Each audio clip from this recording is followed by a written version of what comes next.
Hi guys! Andito ako sa labas. I'm going hospital. Magkuha ako ng maintenance. Wala akong sakit, no? Alhamdulillah. Kukuha ako ng aking maintenance na gamot para sa high blood. Kasi ubos na ang aking gamot. So, punta ako ng hospital. Malapit lang sa bahay. Ayan. Labas din. Tanghaling tapat na dito mag alas 2 na sa dito sa Kuwait. Ayan, pupunta na ako doon sa aking hospital. Ang gamot kasi dito libre. Magbayad lang ako ng 2 dinar. Yun na yun, babayaran ko 2 dinar. Tapos kahit anong hingin kong gamot, bibigay nila. So, hihingi na ako ng vitamins din, lahat-lahat na. Lubos-lubosin ko na. Hihingi ako ng mga 3 buwan na maintenance. Isang balikan lang. Ganon dito. Ayan. Lapit na. Init-init.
Lalabas na ako. Ayan ang hospital. Halika. Ayan na. Punta na ako sa hospital. Bukas ba o sarado? Tingnan ko nga. Parang sarado.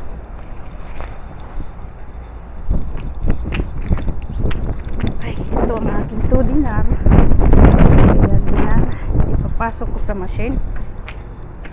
Ayan. Open the door. Close? What time tomorrow? 2 o'clock? Tomorrow? No. Tomorrow Friday, sa? So, Saturday. Ay, Sunday. What time? 7 o'clock? Okay. 7 a.m. to 2 p.m. Okay. Thank you, sister. Ay, sarado daw. Sa linggo daw ang bukas. So, narinig niya yun, guys. Ayan. Babalik na ako sa sasakyan. So, bye-bye.